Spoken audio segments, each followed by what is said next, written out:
चलेगा, 101 में चलेगा। इसलिए मुझे लगता है कि अपने परिवार को, खुद अपने आप को, अपने देश को, अपने समाज को यदि हमें पावन करना है तो पहले चरित्र सुधारना होगा। चरित्र को सुधारने के लिए अध्यात्म जरूरी है, भगवद वार्ता जरूरी है। चाहे स्वयं गुरुवाणी शास्त्र पढ़ो, चाहे संतों के मुख से सुनो, जरूर सुनो। मति गति कीर्ति विभूति बल ऐश्वर्य जिसको कभी कहीं प्राप्त हुआ है, वो सत्संग से सो जानो सत्संग प्रभाव, लोकों वेद नानु पाओ। अगर हमारे चरित्र को पावन रखना है तो हमें बल चाहिए, वो बल नाम से मिलता है, पक्का समझ लो। अगर नाम भजन नहीं है तो फिर वो सब, हम बहुत भ्रमण किए हैं तो देखा भी है कि एक लीला सी होती है, नाटक सा। आंतरिक वो जो अध्यात्म चाहिए ठोस, वो नहीं होता है। वो होता है भजन से।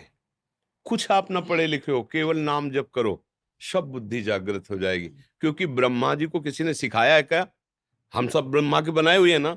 ब्रह्मा जी को किसी ने सिखाया है क्या कि तुमको कैसे क्या बनाना है? उनको जो बुद्धि दे रहा है वो है ना ईश्वर। जिससे हमारी बुद्धि बढ़ी है वो ब्रह्मा जी हैं। उन्होंने बनाया है और उन्होंने लिखा कि इतनी बुद्धि तुम्हारी चलेगी। और जो ब्रह्मा को बुद्धि दिए हैं, जो सरस्वती को बुद्धि दिए हैं, वह है श्री भगवान, वह है श्री कृष्ण सच्चिदानंद।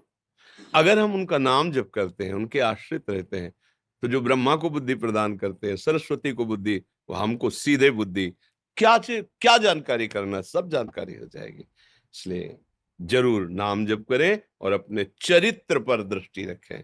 हमारा जीवन तभी उज्जवल होगा, भविष्य लोक पारलौकिक सुखों से संपन्न होगा, जब हमारा चरित्र ठीक होगा।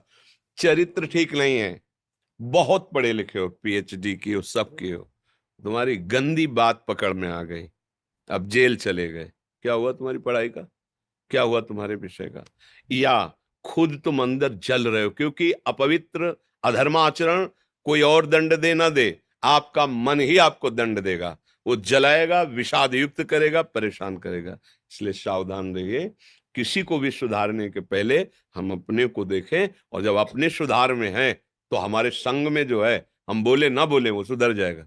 उसका प्रभाव, माता पिता अपने आचरणों को पवित्र रखें, स्वयं भजन परायण व्यसन रहित हों, और अपने बच्चों से मित्रवत व्यवहार करके उनकी समस्या को एक मित्रवत सुलझाव देते हुए, शासन एक अलग चीज है, प्यार एक अलग चीज है।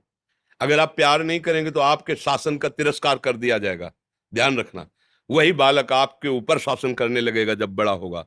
अगर आप प्यार से संभालिए, प्यार का शासन बहुत बड़ा होता है। जैसे आप खुद तो अमर्यादित खान पान कर रहे हो और बच्चे को देवता बनाना चाहते हो, कभी नहीं हो सकता।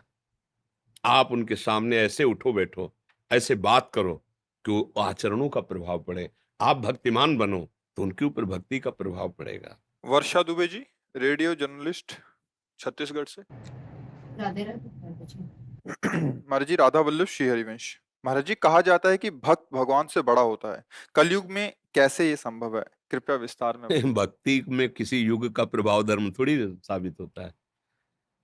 देखो, भगवान तो भगवान है, कोई भगवान जैसा नहीं, फिर उनसे बड़ा कैसे हो सकता है? बात समझ, किसका प्रश्न है? हाँ, भगवान तो भगवान है और वो अद्वितीय है, उनके जैसा कोई नहीं है, फिर उनसे बड़ा तो कोई हो ही नहीं सकता। तो क्या ये महापुरुषों ने जो लिखा वो गलत है क्या? नहीं गलत है, सच्ची है। फिर दोनों बातें कैसे सत्य हो सकती है? भगवान अद्वितीय हैं, उनके जैसा कोई नहीं है, फिर उनसे बड़ा कैसे हो सकता है? एक ये बात हुई, और एक बात हुई कि मोरे मन प्रभु वश विश्वासा, राम ते अधिक राम कर दासा। भगवान से भी बढ़कर भगवान का भक्त है, तो ये दोनों बातों का तालमेल कैसे बने? पहली बात सिद्धांत की, कि भगवान अद्वितीय हैं, एक हैं, वही अनेक रूपों में प्रकट है, उनके सिवा दूसरा कोई है नहीं, इसलिए उनके जैसा कोई नहीं, तो उनसे बढ़कर कोई है ही नहीं। अब जो बात भक्ति की महिमा की आई, कि ऐसे भगवान सबके हृदय में बैठे हैं, फिर भी चराचर जगत दीन और दुखी और क्लेशित और अशांत और जन्म मरण को प्राप्त हो रहा है, उनकी उपस्थिति में सबके हृदय अचत विकारी, पर सकल जीव जग दीन दुखारी। लेकिन भक्त का जहां संग मिला, अब नहीं हो सकता ऐसा।